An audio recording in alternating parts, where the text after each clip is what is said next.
Accused विजय की police custody 27 नवंबर तक extend हो चुकी है। फैमिली ने अभी तक डेड बॉडी को क्लेम नहीं किया है। फैमिली की मांग है कि एक्यूज्ड को डेथ पेनल्टी दी जाए।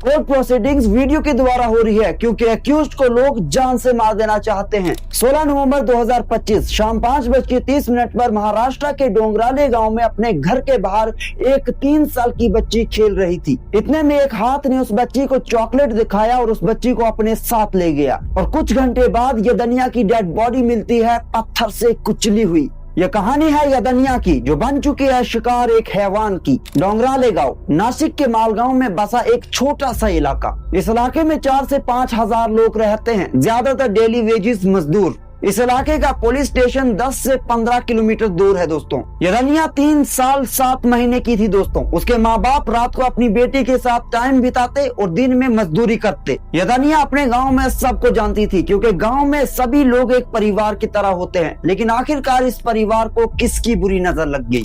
1 महीने पहले यदनिया के पापा के गाँव के एक लड़के के साथ लड़ाई होती है। ये झगड़ा पानी को लेकर था। 16 नवंबर 2025 को शाम 5:30 पर यदनिया घर के बाहर खेल रही थी, जैसे हर रोज खेलती थी। इतने में 24 साल का एक लड़का विजय संजय यदनिया के पास आता है, हाथ में चॉकलेट लेकर। याद रहे दोस्तों, ये संजय वही लड़का है जिसकी लड़ाई यदनिया के पापा के साथ हुई थी पानी को लेकर। विजय संजय का घर यदनिया के घर से 200 मीटर की दूरी पर ही था, मतलब ये पड़ोसी थे। Back to story. जैसे ही यदनिया चॉकलेट लेने के लिए हाथ आगे बढ़ाती है, बस इतना ही काफी था। विजय संजय यदनिया को एक मोबाइल टावर के पीछे एक जंगल में 500 मीटर दूर ले जाता है। हैवानियत का वो मंजर देखने को मिलता है। पहले तो संजय यहाँ पर यदनिया के साथ रेप करता है और फिर पकड़े जाने के डर से एक पत्थर से यदनिया के सर पे 1 बार 2 बार 3 बार जितनी बार मार सकता है मारता है दोस्तों। और ये सब संजय ने इसलिए किया ताकि बॉडी की पहचान न हो सके और संजय पकड़ा न जाए। वहाँ दूसरी तरफ यदनिया के माँ बाप और गाँव वाले यदनिया को शाम 8 बजे तक ढूंढते रहे, लेकिन यदनिया नहीं मिली। और अगली सुबह जब यदनिया मिली तो पूरा गांव रो पड़ा, क्योंकि दोस्तों ये वो यदनिया नहीं थी जो एक दिन पहले खेलती कूदती और हंसती थी। दोस्तों यदनिया का पूरा चेहरा यहाँ पे बिगाड़ दिया गया था, उसे पत्थरों से कुचल दिया गया था। यदनिया के चेहरे पर इतने पत्थर से वार किए गए थे कि उसकी शक्ल पहचानने में नहीं आ रही थी। सिर्फ एक छोटा सा पिंक फ्रॉक था दोस्तों, जो बोल रहा था कि ये यदनिया ही है। लेकिन अभी तक कोई नहीं जानता था कि इस सब के पीछे है कौन।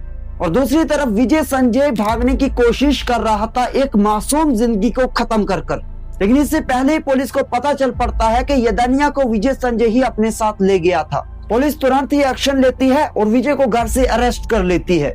इंटरोगेशन में विजय ने कन्फेस कर दिया कि मुझे एक्ट छुपाना था, इसलिए मैंने लड़की को मार दिया। और मोटिव था वो 1 महीने पहले पानी को लेकर झगड़ा। पुलिस ने FIR पोक्सो एक्ट IPC 376 और 302 के तहत दर्ज किया।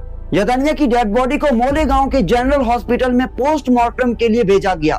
रिपोर्ट में यह कंफर्म हुआ, brutal rape, private part severe injuries, murder का तरीका हेड क्रश विद स्टोन, जो कि मेन कॉज ऑफ डेथ था दोस्तों। DNA और सीमेन रिपोर्ट्स अभी तक पब्लिक नहीं की गई है। अगर आप यहां तक पहुंच चुके हैं तो कमेंट बॉक्स में जस्टिस फॉर यदनिया जरूर लिखें, क्योंकि ये यदनिया का नहीं बल्कि पूरे देश की बच्चियों का सवाल है दोस्तों।